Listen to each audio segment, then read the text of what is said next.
Selamat datang di Kampus Pejuang Pendidik, Pendidik Pejuang. Universitas Veteran Bangun Nusantara merupakan institusi pendidikan tinggi yang memiliki motivasi untuk mencetak lulusan yang mandiri, unggul, profesional, berkarakter, dan memiliki nilai-nilai kejuangan.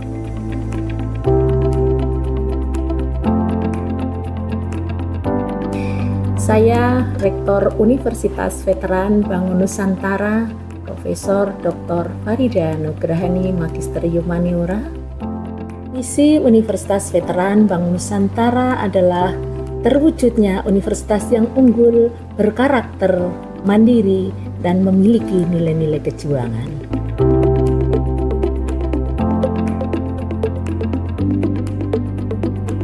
Univet bisa, Univet jaya, Univet unggul luar biasa.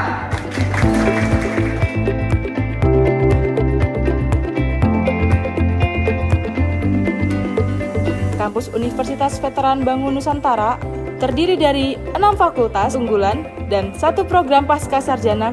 Univet Bantara memiliki peringkat ke-97 antar perguruan tinggi se-Indonesia dilansir melalui website EduRank.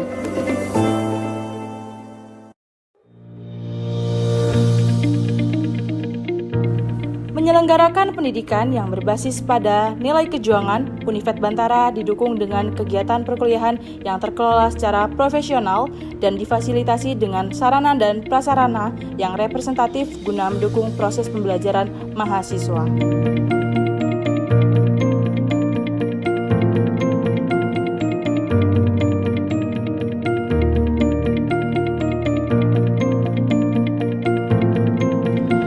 Univet Bantara secara intens melaksanakan penelitian guna menunjang pengembangan iptek dan sosial budaya sekaligus sebagai wadah untuk memberikan kompetensi serta keahlian khusus untuk mahasiswa dalam menyongsong masa depan yang penuh dengan tantangan.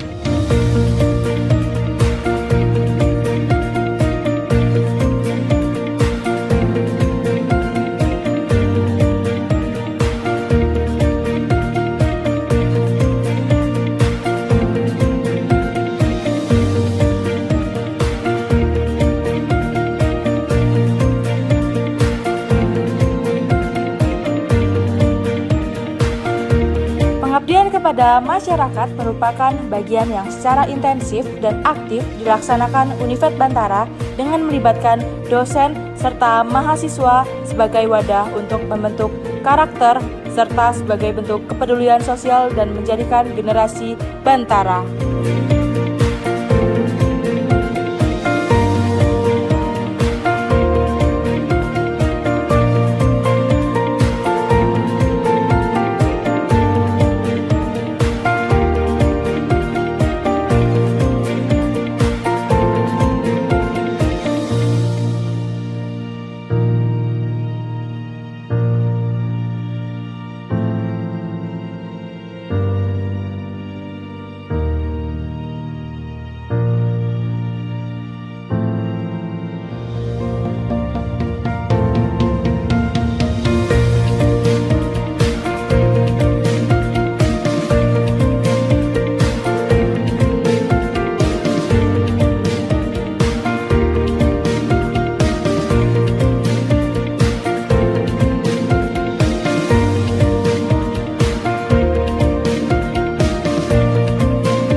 Halo teman-teman, perkenalkan nama saya Ahmad Rudi.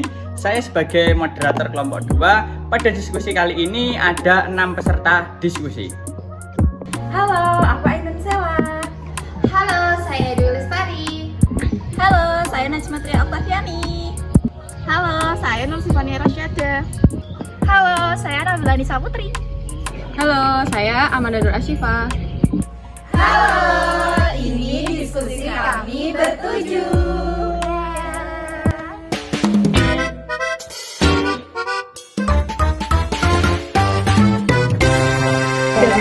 Baik teman-teman, pada diskusi hari ini saya sebagai moderator ya, ada beberapa poin yang harus kita diskusikan. Yang pertama nih, langsung saja, apa sih pandangan teman-teman semua ini terhadap pendidikan baca tulis hitung yang dibawa oleh Butet Manurung? Silakan. Oke, mungkin dari aku dulu ya. Kalau menurut aku pendidikan baca tulis yang dibawa oleh Butet Manurung ini tidak menjadi simbol sebuah modernisasi atau menyamakan anak-anak rimba seperti anak-anak yang ada di kota, tapi lebih ke bagaimana pendidikan baca tulis hitung ini bisa dipahami oleh anak-anak rimba dan juga diimplementasikan sesuai dengan adat dan juga budaya yang ada di rimba, seperti itu.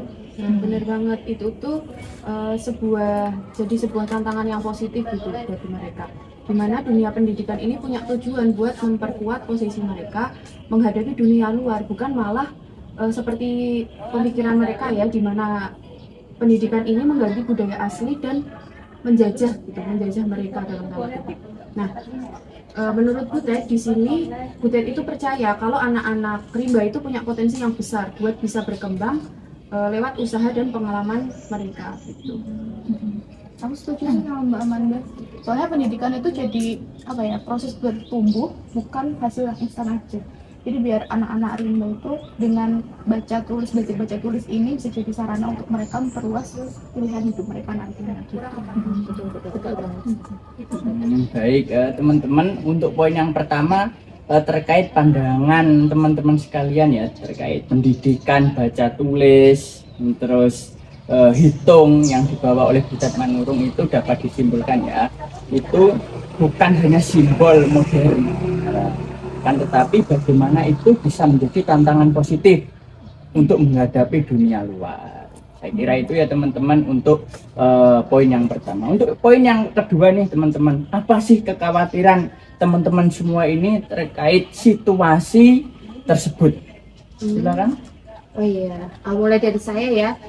Pasti ada sebuah kekhawatiran dari masyarakat di daerah sekolah rimba sendiri ya, karena kekhawatiran terbesar mereka pasti kalau pendidikan itu bisa mengikis identitas budaya mereka. Ini jadi sebuah hambatan tersendiri kalau semisal sekolah yang dibuat atau sekolah rimba itu nggak peka terhadap budaya yang ada. Anak-anak bisa kayak merasa, oh budaya saya itu ternyata lebih rendah nih dari budaya luar gitu, kayak gitu sih.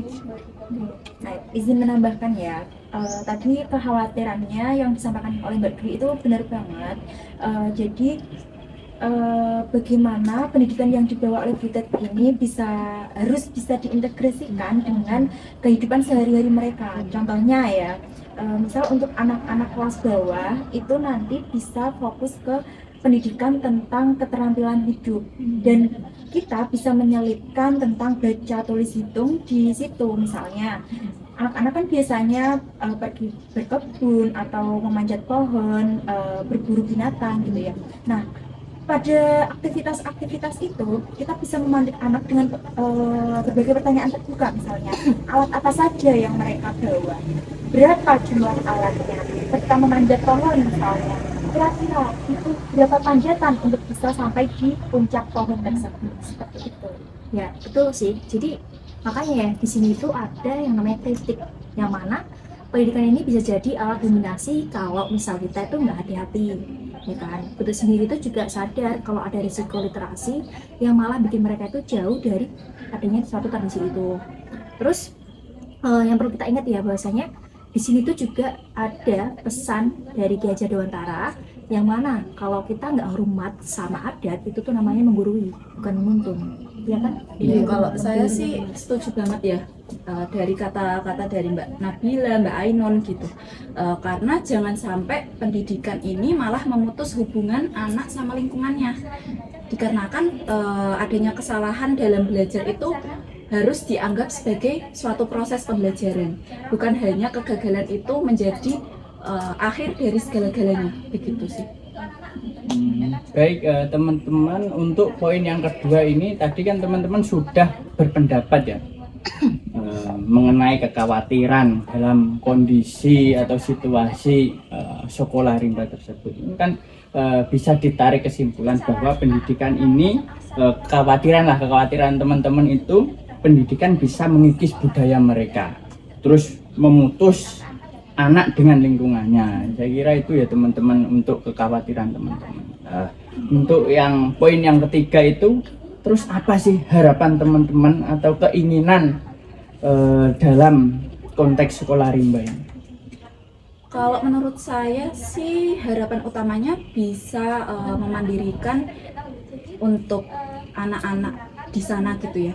Karena dengan adanya literasi, baca tulis hitung, mereka bisa paham dengan hak-haknya dan nggak gampang untuk dimanipulasi orang luar selain orang adat itu sendiri. Jadi ini butuh usaha yang besar begitu ya, dari bagaimana sih mereka belajar melalui sebuah komunitas. Iya, benar sih. Aku setuju sama Mbak Najma. Jadi harapannya di sini biar anak-anak sekolah rimba itu tuh bisa jadi dirinya sendiri, punya jati diri, terus punya kemampuan tambahan gitu loh buat menghadapi zaman-zaman yang saat ini ya, yang teknologi itu kan udah ini banget, yang kayak biar nggak dimanipulasi juga gitu kan. Terus pendidikan itu bisa jadi jalan buat memerdekakan pola pikir mereka. Nah di sisi lain, belajar baca tulis hitung itu bisa jadi sarana atau alat buat mengembangin diri mereka gitu loh, supaya nanti mereka bisa menghadapi perubahan dengan tidak meninggalkan budayanya gitu sendiri gitu. Setuju sih apa yang tadi udah disampaikan Mbak Najma sama Mbak Nia tentang harapannya ya. Jadi mereka itu dengan harapan-harapan itu mereka punya pilihan buat mau tetap di hutan atau mencoba jalan-jalan lain dengan kesadaran mereka sendiri tanpa paksaan dari siapapun. Baik, saya kira untuk poin yang ketiga mengenai harapan ya teman-teman, itu kan dapat disimpulkan, teman-teman kan sudah berpendapat tadi, dapat disimpulkan bahwa harapan teman-teman semua itu bagaimana sih anak-anak di sana itu bisa mandiri ya, bisa mandiri untuk tidak dibohongi oleh pihak luar. Dan tentunya Butet Manurung kan memberikan sebuah pendidikan dengan stimulus yang sangat mengesankan dengan mengimplementasikan budaya yang ada di situ. Terus untuk poin yang keempat nih teman-teman, apa sih hal yang terpenting yang harus dipahami oleh pihak luar atau pemerintah? Ini dari aku dulu.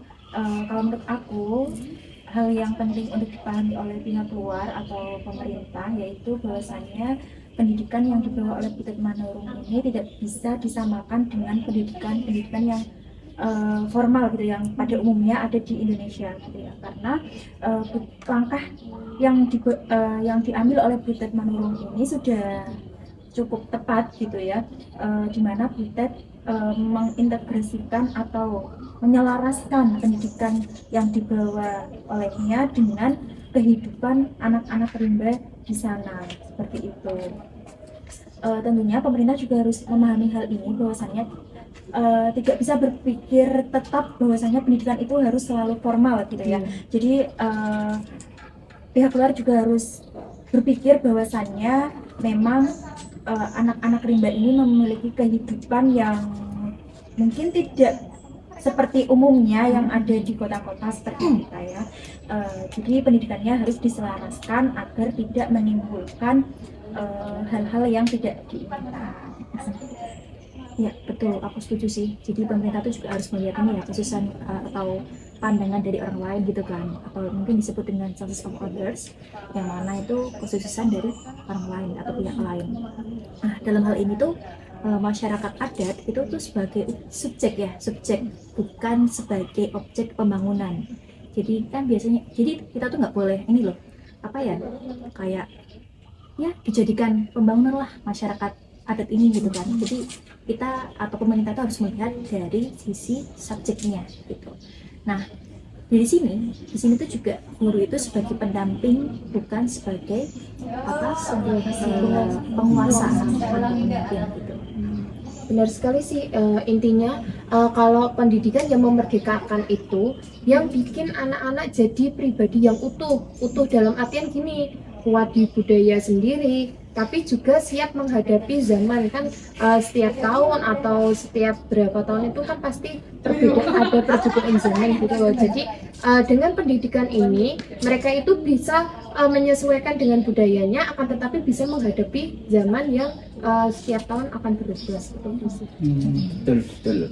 Berarti menurut pendapat teman-teman ya, terkait poin yang nomor 4 ini yang harus dipahami oleh pemerintah atau pihak luar mengenai Butet Manurung di Sekolah Rimba ini kan bisa ditarik kesimpulan bahwa harus bisa mewujudkan pendidikan dengan keterampilan sesuai hidup atau keterampilan hidup sesuai dengan lingkungannya gitu ya teman-teman.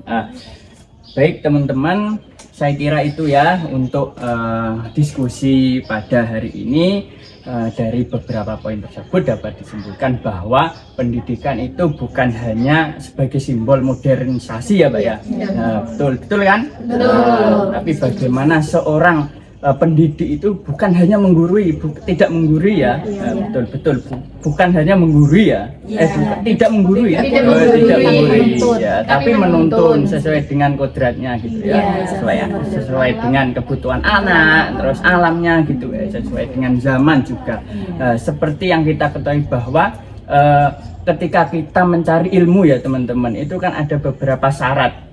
Dengan yang pertama itu sungguh-sungguh, sabar, dan juga harus ada orang yang membimbing ya. Betul. Bagaimana supaya kita itu tidak terlewat gitu, supaya kita ini tidak menyimpang dari ajaran tersebut. Saya kira itu ya teman-teman untuk diskusi pada hari ini. Saya ucapkan terima kasih. Terima kasih teman-teman. Perkenalkan, nama saya Ahmad Rudi. Saya sebagai moderator. Nah, untuk diskusi pada hari ini ada 6 piro aja. Saya